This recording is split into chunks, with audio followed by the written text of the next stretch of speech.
Le nouveau contexte entrepreneurial. La startup Booking.com est un exemple emblématique de ce qui est en train de se produire dans l'écosystème entrepreneurial. En quelques années, et en fondant sa proposition de valeur exclusivement sur Internet, cette entreprise a réussi à devenir un acteur incontournable du secteur de l'hôtellerie. Alors que ce secteur d'activité était historiquement préempté par des grands groupes caractérisés par la détention d'actifs lourds, le nouvel entrant est arrivé par le numérique, sans aucun autre actif que son site Internet. Comment les entreprises du numérique peuvent-elles ainsi réussir à conquérir des secteurs d'activité entiers en un temps record? Cette question ne trouve pas de réponse simple. Néanmoins, il est possible de rendre compte de plusieurs phénomènes qui changent la donne de l'entrepreneuriat numérique. Un nouveau modèle. Créer une start-up Internet n'a jamais été aussi facile et les coûts d'infrastructure ne cessent de baisser. La plupart des prestations auxquelles il est nécessaire de recourir pour fonder et gérer une entreprise sont désormais accessibles sous la forme de solutions en Software as a Service. Enfin, l'accès au capital reste relativement ouvert et pour les entreprises hardware, les objets se commoditisent. Ainsi, davantage de personnes se dirigent vers l'entrepreneuriat digital, ce qui a pour effet de multiplier les menaces pour l'ensemble des entreprises traditionnelles en place.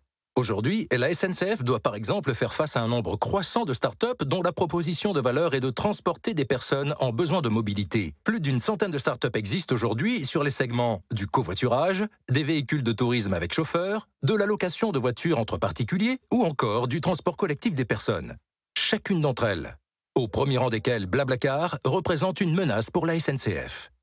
Le niveau de protection des grands groupes s'est par ailleurs affaibli avec l'émergence des mécanismes de l'attention au cœur de l'économie sur Internet. L'audience sur Internet offre une meilleure protection que celle des brevets. Elle est ainsi recherchée non seulement parce qu'elle est à l'origine de la valorisation des startups, mais aussi parce qu'elle crée des monopoles incontestables. L'audience permet aux nouveaux entrants de bénéficier d'effets réseau. À titre d'exemple, beaucoup d'entreprises over the top et d'acteurs forts des télécommunications ont tenté de reproduire le service de WhatsApp pour déloger cette start-up de sa situation de leader sur le marché de la messagerie instantanée. Mais ces tentatives ont toujours échoué car la start-up avait acquis une audience qui la protégeait.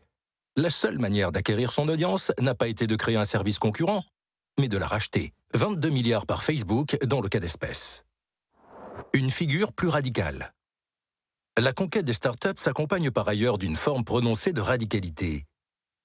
Les investisseurs, les fondateurs de start-up promeuvent désormais l'image d'un entrepreneur de plus en plus hacker. Ils encouragent les propositions de valeur disruptives.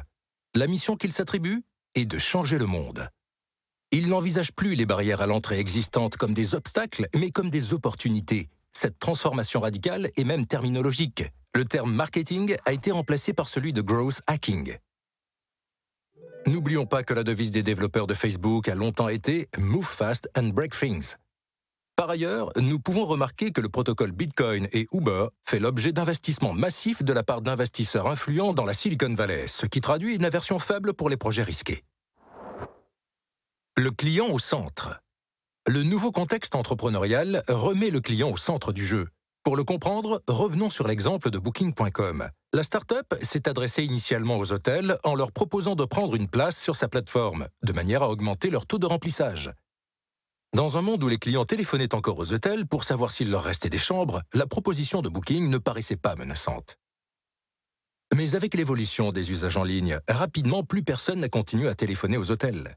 Chacun d'entre nous a rapidement migré vers les plateformes de réservation en ligne, de manière à avoir accès en un clic à tous les hôtels d'une région en fonction de leur disponibilité et de leur prix. Pour les hôtels, la conséquence de ce changement d'usage a été de leur faire perdre le contact avec leurs clients. C'est en effet désormais Booking qui est l'interlocuteur direct des clients.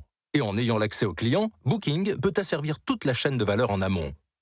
Alors que les hôteliers ont initialement signé avec Booking en le considérant comme un prestataire, ce sont eux qui désormais sont devenus les prestataires de Booking.